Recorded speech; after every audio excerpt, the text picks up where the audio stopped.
Now, Patriotic Alliance leader Gayton McKenzie made waves recently with his visit to the controversial whites-only town of Orania, praising the town's commitment to infrastructure development, technical schools and empowering its residents. McKenzie believes these efforts should serve as a model for the rest of the country. McKenzie joins me now in the studio to discuss this and more. Thank you so much for your time. We do appreciate it. Thanks for having me. Sure. Let's just, before we get into how you even got into Orania, let's just start with why. Why did you decide to go visit there and sleep over? Oh, basically, you know, we in the Patriotic Alliance want to bring all races together, white, black, Indian, colored, under one banner, one God, South Africa. And, you know, where do you start? You start with the people that want to be separate. And Orania has always been a short word for racism in the black community. Yeah. And I wanted to go and hear the other side of the story. I wanted to go and understand why is it that you don't want to mix with the rest of South Africa. And I didn't want to judge people. I wanted to go there, hear it firsthand, and then make up my own mind. And I managed to get that right. How did you get in and sleep over with your whole crew? I mean, we can't show the whole crew right now, but you're never alone. You're always with your crew. How did you manage to get in? I think my surname McKenzie, they thought I'm white. I'm just joking, but let me tell you. Yost is one of the people there. They are very close to, we have a mutual friend, and he managed to arrange for my visit. And they allowed me in. My first question there was, I love black coffee. So I didn't know if black coffee was allowed in Orania. And he said, no, I can have black coffee. I said, no, that's cool. Okay, that's a very cheesy joke, but let's just start with also what you found when you got there, because they are perceived to be a racist group, not allowing people of color in the town. They're very segregated. I mean, they even have their own currency. But what did you find when you went there? I think before we come to the fact they don't allow black people there, what I found, the first thing I found was the town to be clean, very clean. I mean, I've been to towns. I mean, the town is litter-free, literally. That's the first thing I found. The second thing is that everybody greets you. It's that town, and not only us. People greet each other. Nobody walks past without greeting.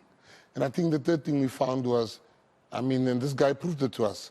One guy was just, they leave their car keys in the car. They leave their laptops on the seat. And that's what I found there. And it couldn't have been staged, because you drive past a car and you can see that this car has not been locked or people are sitting there. So those are some of the things I found. And I was mightily shocked to see that there's no black person in the town. Even the domestic workers, the people living on the street, cleaning the street, the municipal workers, they all white. The people in the hotel that we stayed at in Orania, the people cleaning the rooms are all white. It's a very strange thing to see if you've your whole life seen black labor and you come to a town and there's only white labor. But also we live in South Africa. It's a very diverse country. So to have a town that is only just with white people, I just want to know, what were your conversations like with people? Because obviously you engaged with people there. You sat down and you had your black coffee with them. But what were the conversations like? Did they explain to you the rationale of only having white people in Orania? They've tried to explain to me the reason why they didn't say they only have white people. They got this, but I didn't buy that. Let me be upfront about that. They're saying that no, anybody can come to Orania, but you got to be vetted. You got to believe in Afrikaans culture. You got to celebrate holidays like Geloftedag. What is Geloftedag? It is Reconciliation Day. They call it Geloftedag. Just for Afrikaners? For Afrikaners, it's where they were giving like a promise. And they call it Geloftedag. Some black people still call it Dingaan's Day. It was the Battle of Blood River, which is now known as Reconciliation Day. But I didn't buy the story, I must say, that that's the reason you must be cultured, Afrikaans cultured, you must, the community must say. That one I didn't buy. I think they are not honest that they don't want black people there. But they don't say it like that. They don't say, you are not welcome if you are not white. But you have to jump through a lot of hoops, which it's impossible to jump through as a non-Afrikaner. So I think on that front, they don't say it. They just say that we've got the rules here, but the rules, it's impossible for a non-white to even make it halfway through those rules. So I'm a little confused. So if you don't subscribe to the Afrikaner culture, you won't be really vetted to go through to Orania, and worse off if you're black. No, you can go through to Orania, maybe for a visit, like I'm black and I was let in, but they would... But you're Gayton McKenzie. Yeah, that's also another thing. Yes. But also the fact that you cannot buy land. There's a huge demand for land in Orania. I mean, you even have safe properties there. They have different property companies, all their advertising. But to buy land, there's more demand than supply for houses and land. But you cannot get land there if you're not black. That's the first thing. But the second reason why I also went there is that I wanted to learn. What is it about this town? Because 25 years ago, we all said, they're not going to last. And this town is just getting bigger, and this town is just getting bigger. And I wanted to go learn. And I mean, I learned from everyone. I learned from my enemies, and I learned from my friends. And I was mightily surprised, I must say, with what they're doing there. And I think a lot of municipalities must emulate what they're doing there.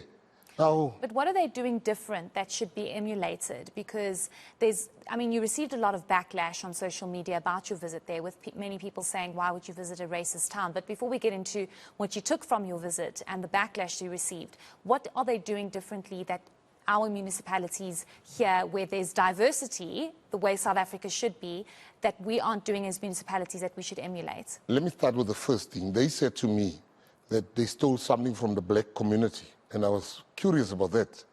They said they stole the Stokvel idea. Stokvel idea.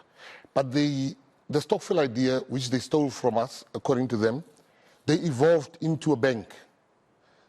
They got a bank there. 3,000 people with a bank, and it doesn't stop at the bank.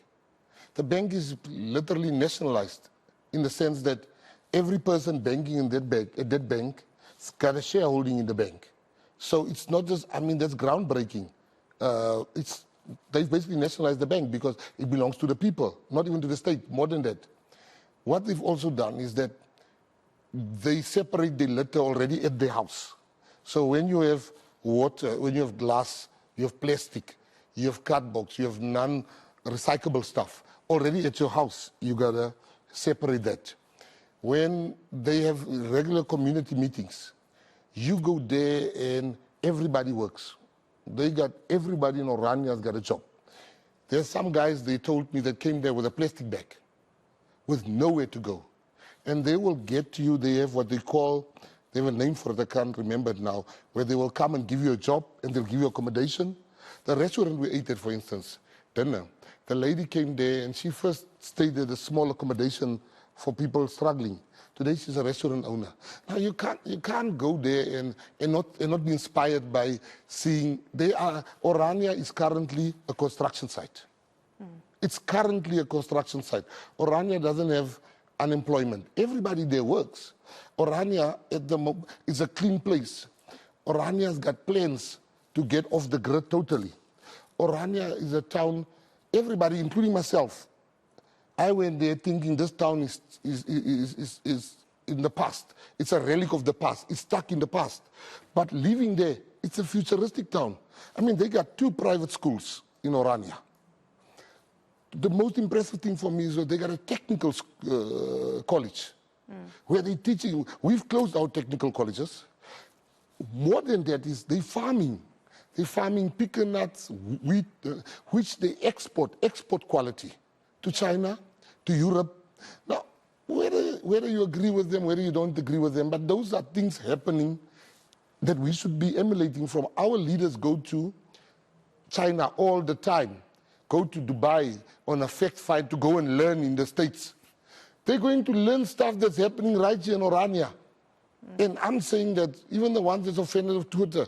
Yeah, can I tell you why there's a bit of backlash, or possibly why there is? I'm not sure, but because of their hesitation and their unwillingness to incorporate the diversity of races and cultures in Orania. So I get what you're saying about systems in place. They obviously have a system and a process that works for them. But do you not see the racism element there, where they do not want to engage with anybody else that's not Afrikaner?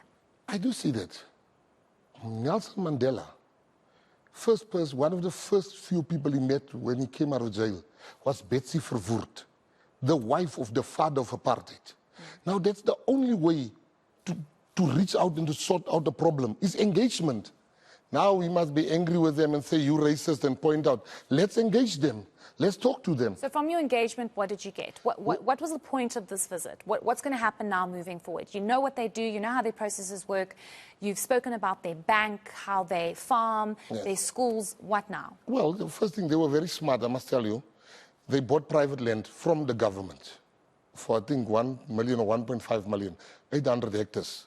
So that's a private, Orania situated on private land. They then went to court, and in the wisdom of our government, they then settled with Orania that they can have their own municipality. So that's in the record of the court. Where I am sitting is that, is Orania right? I don't think it's right. I don't think places like Orania should exist, number one. But I need to understand what is it about, and I'm sympathetic towards some of the things they told me. For instance, they said to me, the Afrikaner culture, they want to preserve the Afrikaner culture. But I speak Afrikaans. Afrikaans is my first language, and there's a war against Afrikaans by the current politicians. Hate Afrikaans. There's a war, and that's my first language, and the people I represent mostly speak Afrikaans.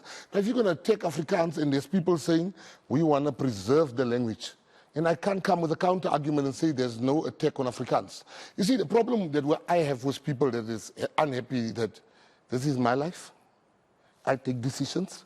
And if you want to go to Orania, don't go. But I go where I want to go because I didn't ask you for diesel money to go to Orania. Okay, let's move on to another issue now about coalitions. Kenny Kunene did not succeed in becoming the city of Joburg's mayor. Are you disappointed? And do you not think that if you put your name in the hat, you would have maybe become mayor of the city? I know you said you don't want to, you're focusing on 2024, but what is your response to the latest developments? Well, I can tell you categorically that Kenny's name was never really in the hat. Okay. Kenny is the leader of the Patriotic Alliance in the city of Joburg. He's the caucus leader. And we looked at different parties. But then the DA latched on the leader of PA. They want Kenny Kunene to be the mayor. If we wanted Kenny Kunene to be the mayor in the city of Joburg, if I truly wanted to be the mayor, I would have been the mayor today. If I truly wanted to be the mayor of the city of Joburg, because the Patriotic Alliance is the kingmaker for the people that can count and for the people that understand numbers. That excludes the DA because they can't count. The issue here that we are sitting with is that the city of Joburg, the numbers favor the PA. And people want, the DA wants to decide the strategy of the Patriotic Alliance. In the Western Cape, they've taken colored votes mostly, colored people's votes mostly, and they would use that colored people's votes and then not look after the colored communities. Now, they're so used to telling colored people what to do that they think they're going to tell this colored what to do. As a leader, they're making a grave mistake. As far as I'm concerned, the DA will never tell the Patriotic Alliance what to do. We have no preference between the DA and the eNCA. The one is like a tiger to us, the other one is like a lion to us. So the DA can go with the little thing, Western Cape. There shall be another coalition in the Western Cape come 2024. What do you think about the newly elected mayor in the city of Joburg? It's another Al-Jamar candidate. Well, I don't know him very well, I must say, but I believe people should be given a chance. I've been given a chance in life. We are looking at him, like we gave Tapelo a chance, and I think the man should be given a chance. And you know, I see people judge people on their looks, which I think is wrong. I see people say, look at how this man looks. I tell you, you'll be fooled if you can see very handsome people in jail, very baby face. You're like, this man must be a pastor. And then you hear he killed 20 people or he killed 10 people. So looks are very deceiving. I don't want people to judge the man. Let's look at him. Just as the PA was the one that said, Tapelo, no, you can't have a mayor of the caliber of Tapelo Ahmed. We were the ones. We want to give this mayor a chance. And if he's going to go the same route as Tapelo, talking about loans that nobody knows about, we will then also go the same route and removing him. You see, the people, we can't be told by people who didn't vote for the PA. We are listening to the voters of the Patriotic Alliance, and the voters of the PA are very happy with our strategy when it comes to coalitions. Nobody sits on our head. So are you happy with the decision to have an Al Jamar mayor of the city of Johannesburg, given what we've seen with Thapelo Ahmed? I wouldn't say I'm happy, but I must keep my word. There was an agreement. The agreement was saying the following. PA will take 2 MMCs. The ANC and EFF will not bring a mayor. They will not put one of them as mayor, but the ANC will then choose a mayor from the minority parties. I agree to that. I can't now change when I don't like that. After I've agreed to it, I was in the meeting, I've agreed to it, and the ANC, in their wisdom, said they'll bring, what's his name, Kabelo, the mayor. So I can't now come and say, no, I don't want to be part of that. But we, as the PA, were part of the decision that gave the ANC the right. I had my preference, but I must abide by what I've agreed on previously. Okay. Well, let's see how it goes. We'll chat to you in 3 months. Let's see if the newly elected mayor lasts longer than 3 months. Thank you so much for your time. We do appreciate it. That was Patriotic Alliance leader Gayton McKenzie. And, of course, speaking to us about his visit to Orania and coalitions, especially here in the city of Johannesburg.